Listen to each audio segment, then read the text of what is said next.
Le Lévitique, chapitre 7. Voici la loi du sacrifice de culpabilité. C'est une chose très sainte. C'est dans le lieu où l'on égorge l'holocauste que sera égorgée la victime pour le sacrifice de culpabilité. On en répandra le sang sur l'autel tout autour. On en offrira toute la graisse, la queue, la graisse qui couvre les entrailles, les deux rognons, et la graisse qui les entoure, qui couvre les flancs, et le grand lobe du foie qu'on détachera près des rognons. Le sacrificateur brûlera cela sur l'autel en sacrifice consumé devant l'Éternel. C'est un sacrifice de culpabilité. Tout mâle parmi les sacrificateurs en mangera. Il le mangera dans un lieu saint. C'est une chose très sainte. Il en est du sacrifice de culpabilité comme du sacrifice d'expiation.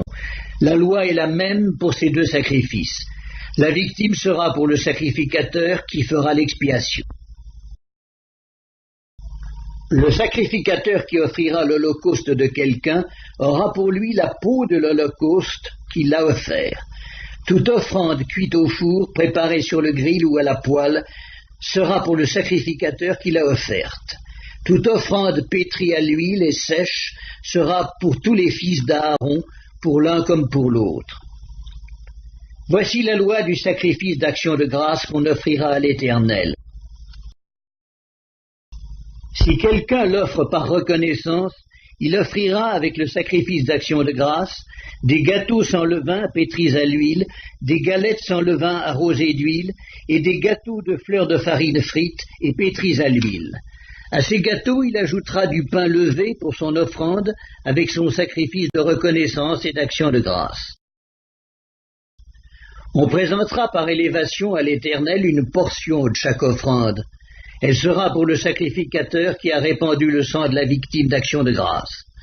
La chair du sacrifice de reconnaissance et d'action de grâce sera mangée le jour où il est offert. On n'en laissera rien jusqu'au matin. Si quelqu'un offre un sacrifice pour l'accomplissement d'un vœu ou comme offrande volontaire, la victime sera mangée le jour où il l'offrira, et ce qui en restera sera mangé le lendemain. Ce qui restera de la chair de la victime sera brûlé au feu le troisième jour. Dans le cas où l'on mangerait de la chair de son sacrifice d'action de grâce le troisième jour, le sacrifice ne sera point agréé. Il n'en sera pas tenu compte à celui qui l'a offert. Ce sera une chose infecte, et quiconque en mangera restera chargé de sa faute. La chair qui a touché quelque chose d'impur ne sera point mangée. Elle sera brûlée au feu.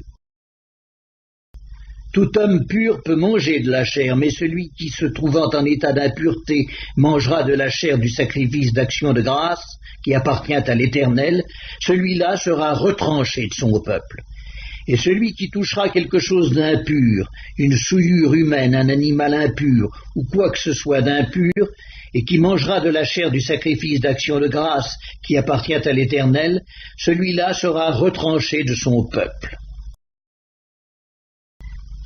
L'Éternel parla à Moïse et dit, « Parle aux enfants d'Israël et dis, vous ne mangerez point de graisse de bœuf, d'agneau, ni de chèvre.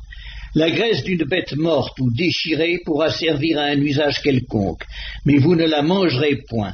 Car celui qui mangera de la graisse des animaux dont on offre à l'Éternel des sacrifices consumés par le feu, celui-là sera retranché de son peuple. Vous ne mangerez point de sang, ni d'oiseaux, ni de bétail dans tous les lieux où vous habiterez.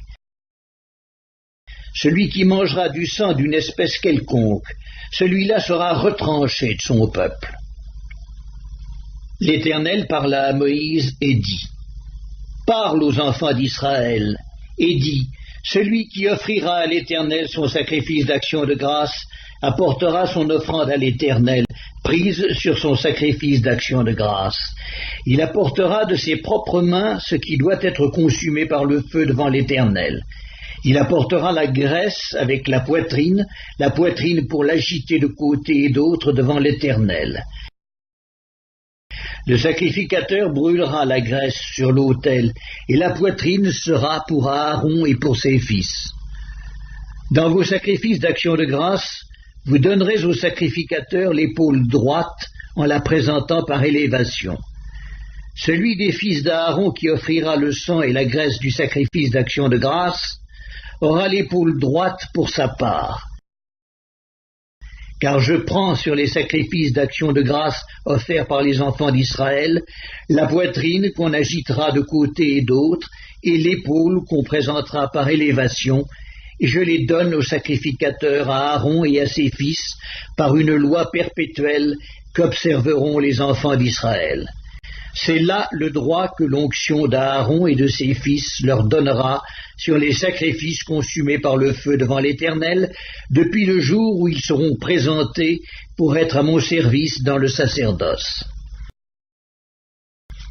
C'est ce que l'Éternel ordonne aux enfants d'Israël de leur donner depuis le jour de leur onction. Ce sera une loi perpétuelle parmi leurs descendants. Telle est la loi de l'holocauste, de l'offrande, du sacrifice d'expiation, du sacrifice de culpabilité, de la consécration et du sacrifice d'action de grâce. L'Éternel la prescrivit à Moïse sur la montagne de Sinaï, le jour où il ordonna aux enfants d'Israël de présenter leurs offrandes à l'Éternel dans le désert de Sinaï.